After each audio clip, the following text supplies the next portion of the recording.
Alright, so I'm just gonna But the car broke down. It can't go on. So I'm just gonna show you guys again how to do the slash preview and how like all of that works, right? So I'm gonna take a PDM vehicle that I don't think I've customized yet, which will allow me to like, because PDMs have a bunch of customizations. I'm just gonna go through them and then you guys can see exactly how it works, right? So while you're in the slash preview menu to customize vehicles, you can actually speak. So let's say, you know, I changed my color, matte black, boom. There's a bunch of obviously different things I can do. I can go through extras even on this vehicle. Well, no, actually, no, you can't. But normally you could, right? And now let's say I changed the spoiler. Go ahead and just go over the new bumper, new exhaust. You can obviously look around as well. So the currently camera is locked, but then you can unlock it like that, or you can just come out of it, look around, and then go back into preview, and you can just continue where you are. Just if you press stop previewing, it will reset the whole thing. So don't press stop previewing, right? So yeah, let's carry on, you know, changing a bunch of different things. I can change shift lever, go ahead and do that, and it's not letting me, but okay. So sometimes it lets you do things, sometimes it doesn't. It's not letting me change the speakers either. Okay, fair enough. Now I'm going to change my tints to pure black. So now that I've customized the vehicle and you know, I've spoken to the customer and he's happy with what I'm showing him, I can go ahead and implement it. By the way, if you are presenting it to a customer, let's say I'm telling him he's got 6 different options of the spoiler. So you tell him, look, this is stock, right? And then this option 1, 2, 3, 4 and 5. Well, it doesn't let me go 4 and 5, but I would go and read them out to him, and then he will tell me which one he wants, right? And that's the way I do it, at least. And I feel like that's the best way to get it across to a customer, right? Now I'm gonna hop out, right? And I've received a mechanic sheet. Now to make sure it's the right one, you can see here it says the model name and the number plate. I'll just go ahead and use it, and you can see here what it is that I'm doing. So I'm getting the exhaust changed, the spoilers, the hoods, front bumpers, primary, and the window tints. So I now need to go and get myself an exhaust, 1 spoiler, 1 hood, a front bumper, a primary. Well, if it says primary, secondary, pearlescent, that's your vehicle resprays. So now I need to also go get a vehicle respray can and a window tints. So I'll just go over here to where my stash is, and then I can just again double check it because my brain is too slow sometimes. So exhaust, spoiler, hoods. I would look for it, and that's a bit shuffled up. I like to have everything neat, so I'll drag over my spoiler. With the current system, you can't really split it in there, so you'll have to split it like this, right? What else did I do? I did a hood change, split, just take 1, then put it back. I've done the spoiler. I did change a bumper as well, so I'm gonna split it and then put it back, right? What else did I change? I got some window tints done, split it, and I put it back. I got an exhaust done, go ahead and split it, and then put it back.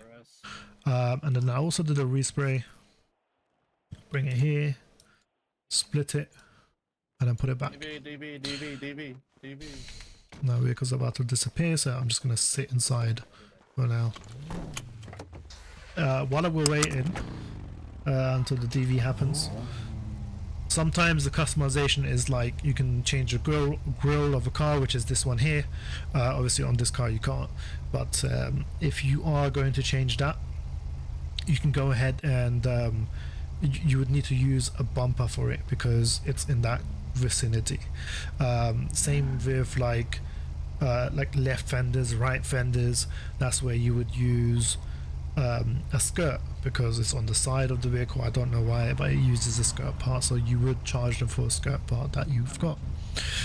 If there's any interior items, then you'd use your interior cosmetics, and if it's any extras, you use your exterior cosmetic items, which then you would use to get it fixed. Not really. Right, so now that I've done that, I'll double check my sheet. I think I've got all the things that I wanted, right? And I'll start off with the respray, use it. I wanted to get it primary matte black, so I'm going to go ahead and change the primary on this. Can I get a repair on this? Just so I can get the dark. I'm not gonna wait for that. I'm just gonna leave.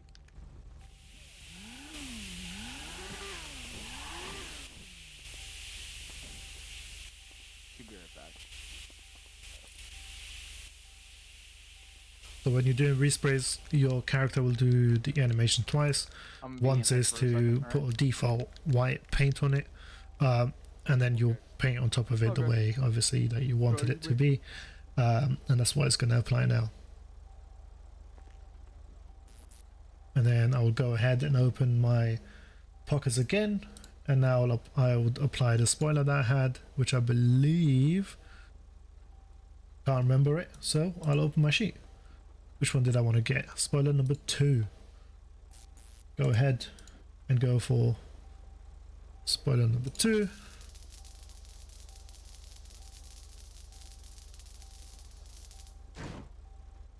And that will apply it to the back of it. I believe I had the carbon hood. I remember it. So carbon hood, so hood number 2.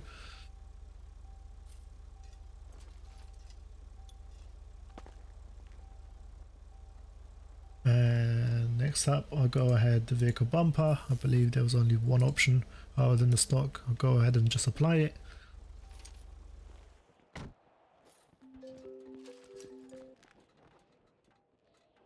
Hello, Ben Hart, Teriyaki Mitsubishi Nissan. Now, if you look at the vehicle, it looks like the tints are still on. But if I go park this vehicle now, the tints will disappear. That's because when you do it through the preview menu, for some reason the vehicle stays with this tints. It's just as soon as I park the vehicle and pull it out again, it's not going to be there. So you have to be sure that you actually go ahead and apply it. Because now when you see in the menu, you'll see it's still on stock over here. But it's just a visual bug that is showing for you that it's tinted. I'm going to go ahead and apply the pure black.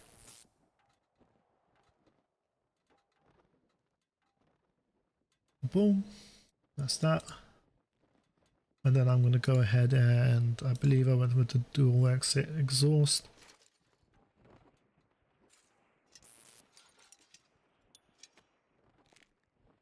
And that's it.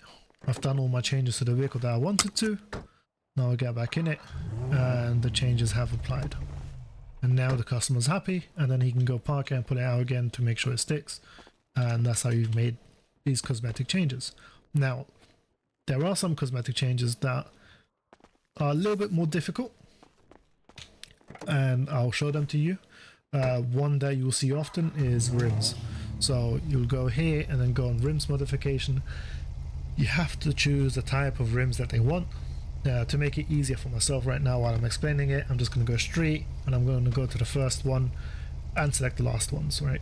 So let's just say I'm happy with these rims, but you can go ahead and just like, you know, look at different variants of it. So this is like a regular Cosmo Mark III, and then there's like different tire variants on it, like, you know, some people like that. Let's say I'm going with the Cosmo Mark III version 2, right? So now that I've come out of it, I get out, I get a mechanic sheet. It's not that easy to know that is the version 2 of these type of rims, right? So you have to kind of remember which ones you went with. So I'm going to go over here. Could have said yeah, and been like, yeah, charge that nigga. You know what I mean? But that's Pablo. split it. One, I got you. put it back. I'll also show you guys how to do the underglows and the xenon lights. Split it. One. And then I'll also, I think I have got one of those. Do I? No, I don't. So Huh, okay. bring it over here, split it. I One don't like that. There you go. Hello, buddy.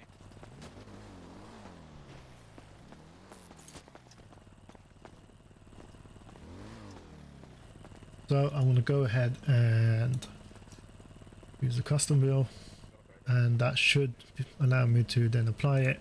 I went with the street one, Cosmo Mark III variant 2.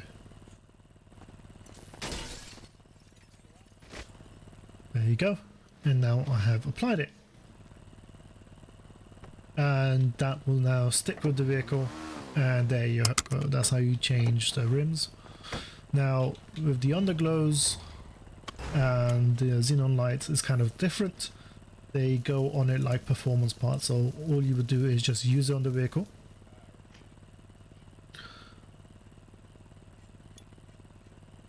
And they would install the underglow, right? Now you're thinking to yourself, well, I don't see any underglow. Well, the car's not on yet, first of all. So let me try the xenon lights. Oh, it's telling me I need to get closer to the headlights. So you'll have to come to the headlights and then use it over here. With imports, it's kind of, it's difficult sometimes because sometimes it wants you to be like up here. So what I learned to do is just hop on the vehicle and like walk around and just use it in a hotkey. So if I was to put the xenon lights up here, I can just walk around and just use it in my pockets and it would apply it. But that's mostly with imports. This is a PDM. I could have just stood there outside. But as you can see, it's applied the xenon lights that will now be in effect. Now let's say the customer wanted red ones. You would need to get inside, start the engine, and now use your neon controller in your pockets. It'll pop up this, so you can change your xenon lights over here with a custom RGB, or you can just go ahead and choose red. And then with the underglow lightings, you would have to do the controls first. Just turn on the lights that you want, and then go over here and then press red. And as you can see, our vehicle now has underglows. Normally I tend to sell the customer the neon controllers with the customization they got done. That way, you know, they're paying for the whole product, and then they can just change the neon lights as they go. So He you can caught just tell air them, oh, going I've over the applied- hill. All right. No. You can tell them that you've applied the LED lights onto it and that you've put the xenons in, and then that they can customize the neon lights themselves with the controller. And that's how you do bodywork customizations on the vehicles. There's nothing else really to it.